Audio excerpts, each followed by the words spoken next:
Chris Armitage versus reality. Chris Armitage. I researched every attempt to stop fascism in history. The success rate is 0%. Once they win elections, it's already too late. Rebuttal. Wrong. Fascism was stopped repeatedly. Hitler's Reich ended in a Berlin bunker. Mussolini swung from a gas station beam. Franco's Spain transitioned into democracy. Greece's junta crumbled. Portugal's fascists fell. Fascism isn't eternal. It collapses when people refuse to bow. What is almost permanent? Marxist regimes. The USSR lasted 70 years. China still enslaves 1.4 billion. Cuba is trapped in poverty, and North Korea is a gulag. If you want inevitability, Chris, look at socialism, not fascism. Chris Armitage. Conservatives thought they could control Hitler in 1933. Within 2 years, they were dead or groveling for survival. Rebuttal. And Democrats today think they can control Marxism. They feed the beast. Open borders, DEI quotas, censorship, weaponized agencies. Just like von Papen, they believe they are clever. But Marxism doesn't compromise. It devours. If Trump hadn't won, we wouldn't be talking about fascism. We'd be choking under socialism, with Chris cheering from the sidelines. Chris Armitage. Italy in 1922 could have crushed Mussolini, but the king caved. 23 years later, Mussolini was dead, but hundreds of thousands of Italians died for that moment of cowardice. Rebuttal. Yes, Mussolini died, and fascism died with him. Italians reclaimed their country. Compare that to Lenin's Bolsheviks in 1917.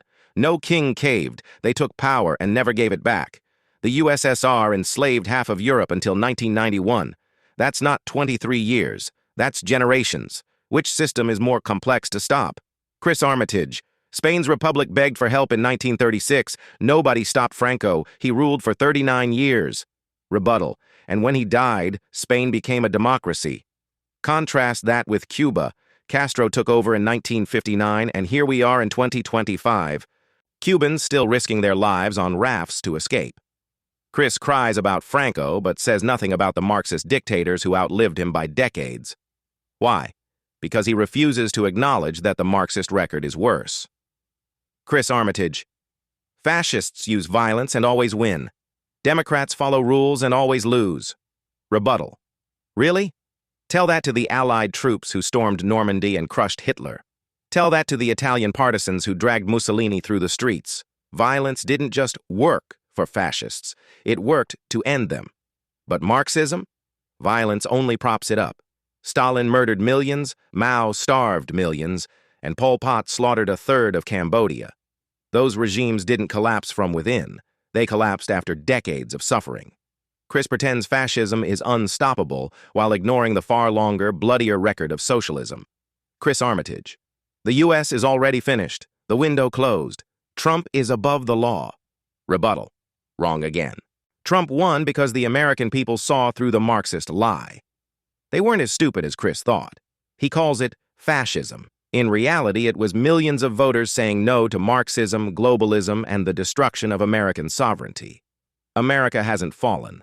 America woke up. Trump's election was the firewall that stopped the socialist slide. Closing. Chris Armitage wants to spare. He wants you to believe resistance is pointless and fascism is inevitable. But history and reality don't back him up. Fascism has been defeated.